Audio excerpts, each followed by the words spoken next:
Hello and welcome YouTubers and Doctor Who fanatics to another Doctor Who DVD review, and today I'll be taking a look at a 5th Doctor story, Earthshock. A very popular 5th Doctor story. Some people go as far as saying one of the best 80s stories ever. This DVD review was requested by fellow YouTube user Dr. Forever, so thank you very much for requesting this. His channel will be in the description down below where you can link to his own channel. So of course, if you want to go straight to the review and don't care about how it is presented, then there is the time by there. If you have or haven't skipped, let's begin the video. So for the cover art, it's fairly basic. Adric right by there. I think everyone knows it anyway. This is his final story and his demise. We have Earth right by there with circle lines there. It looks a bit like a shockwave effect. It would have been quite nice if it affected the cover here.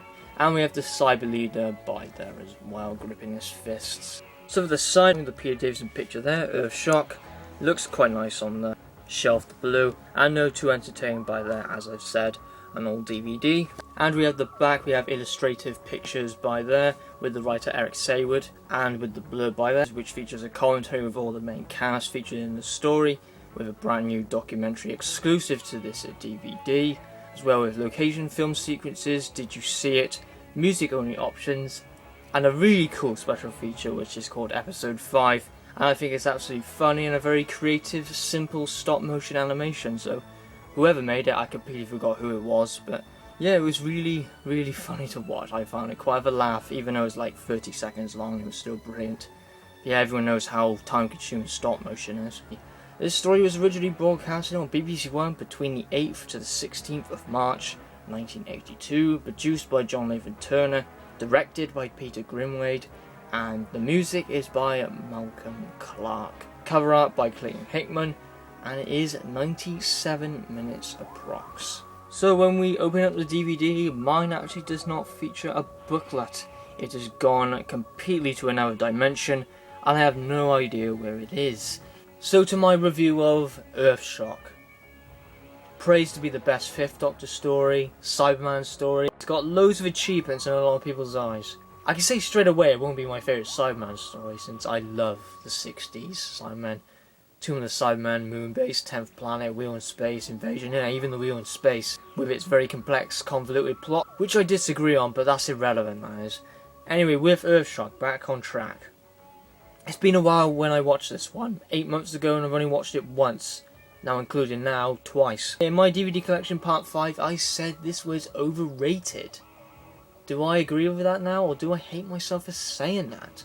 But what Earthshock does right from the start, and this really baffled me and surprised me from a Cyberman story, no sorry, not from a Cyberman story, from a 80s story and from a 5th Doctor story, right from the start, it literally intrigues you right away. That's fantastic. Our first impression, and already it intrigues the viewer to carry on watching immediately without just turning the TV off. Gets into the plot straight away. Not the whole plot, of course, but a little bit of it. So the starting summary of it is actually brilliant. And I couldn't remember too much about it on my first viewing, because it's been 8 months ago. I can remember plot details. I can remember the main stuff, obviously, but not little bits of plot details. And I can't remember an awful lot about it, but great first impression from the start of it. To the main summary of it, or sorry, the starting summary, where a group of miners were mysteriously killed by someone completely unknown, and only one miner makes it out to meet these group of military people, and I don't think their group or organisation or whoever they are were actually mentioned in the story. I can't 100% back that up because I can't remember by memory if their group or organisation was actually mentioned in the story. We'll have to go into the mine to find out who or what killed the other miners. And of course, when the Doctor and the companions get to the situation, of course they are blamed for it, aren't they? It usually always happens, doesn't it? And poor old Doctor always gets the blame for it. This would have been absolutely fantastic on original transmission. In that, say for example, I was born near enough at this time and I watched it on original transmission, I think it would have been one of the best stories ever. So what can I say about part 1 as a whole? It's utterly fantastic. There are a little naps here and there with a bit of a shaky camera, And it has a little film mistake in there, where one of the military people, who wasn't really a main character, looks at an android's shadow and thinks nothing of it.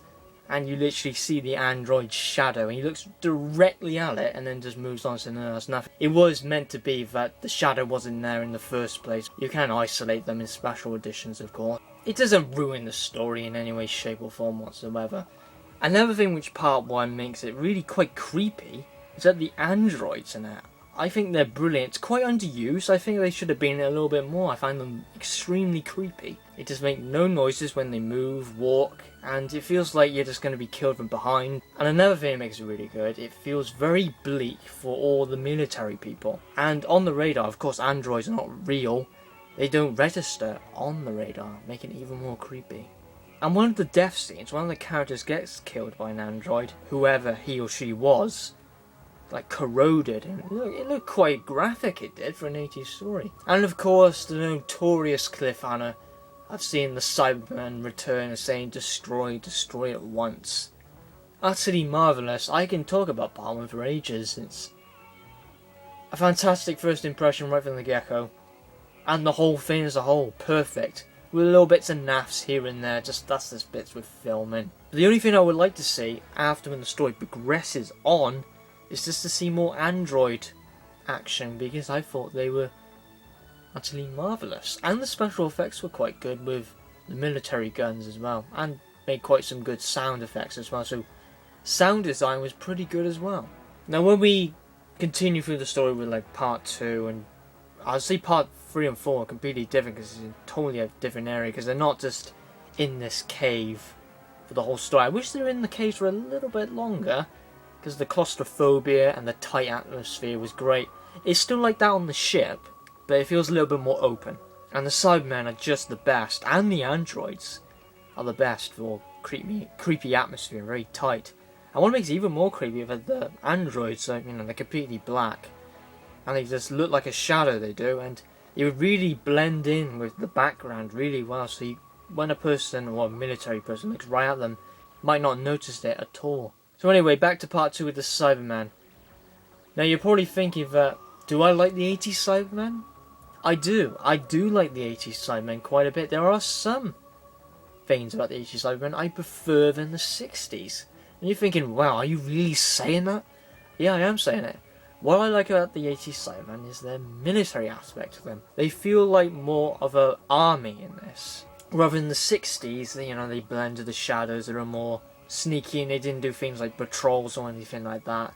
Rather than Earthshock, they're more a military sort of alien race. A nice little feature to the Cyberman is, you see this mouthpiece by here, you can actually see their jaw talking, which I like. You see a little bit more human to them, so they don't look completely robotic, similar to the 10th planet, where you can see their eyes and their hands, which I love. It would have been quite cool if you see through the gaps, you might see their eyes just a little bit. I didn't really see that, but that would have been a nice feature as well. Now the Cybermen do die quite a lot in this, but they also do cause a lot of damage and killing in this one as well. Be fair on both the sides, because say in Silver and Nemesis they were utterly demolished, and in Attack of the Cybermen they used brute force, but crushing people's hands to death, but still they died a lot. But Earthshock balances completely. Loads of human deaths, loads of Cybermen deaths. Be fair on both sides, and there's no overpowered group. I think that's fair. I think that's fair completely. Being fair or the Cybermen dominating is what I agree on. Yeah, the Cyberman's plot of what they're going to do with Earth more ties into part 3 and 4 when they're on the spaceship, and we find something quite interesting on the spaceship with what's the cargo. And then with part 4, I would say the first half is a lot more tight atmosphere rather. Second half it rushes into the action, and it is really good, the action is. And I think the set design is absolutely perfect for the time, and it makes the 80s not feeling low budget at all. Warriors of the Deep, complete cheap. Time Flight, I think it's good cheap to be honest. But Earthshock, not cheap whatsoever. It looks fine, absolutely fine. And of course we know what happens in part 4 with what happens to Adric. We all know what happens to him. A lot of people were really pleased about it. People didn't even care about him, and some people felt sad. Speaking about Adric, I might as well. I can see why people hate him, that he is such a whiny, condescending character who thinks he knows it all, so a little bit deluded, as some people would say. I think that's why people find him annoying, because, yeah, whiny, condescending, and deluded. That's just 3 words that explains Adric. Yeah, he does like feeling he has all the knowledge in the room. It feels like he wants to push the Doctor out of the way. And what makes me really laugh is that the Doctor, his face expression makes me laugh so much. It feels like punching Adric in the face. Yeah, I was going to go for positives, but I've pretty much gone for quite a few of them. But the tight atmosphere in part 1, the caves, I think is brilliant. Where multiple people were dying on the radar and they weren't captured, because of course androids are not living, so they're not captured on the radar. I think that's absolutely brilliant. I think part 1 is my favourite part of this episode. Just with the no hope of the military group. It just seems like they're all gonna die to me. And with some good characters as well, such as the lieutenant and the captain of the ship, which is the woman, who I found absolutely hilarious to watch. She was funny, great, and great as the part, I would say. Casting was brilliant. No bad acting, all good. So what about the negatives? Well, there was actually 3 filming mistakes in this, and one of them I think they should have just redid it. One of them I've already said about the shadow. The second, so there's 1 in episode 1 and 2 in episode 3. The second one is where the Cyberman's walking down the stairs and almost trips over. And it wasn't as strict as the 60s where filming was like gold. But yeah, they could have redone that scene. It just looks like the Cyberman's almost going to trip over. And another film mistake is where the Cyberman's going to suspect someone's hiding behind the corridor, which is the lieutenant, and his gun is poking out, and the Cyberman can physically see it, but takes no notice of it and walks straight past him.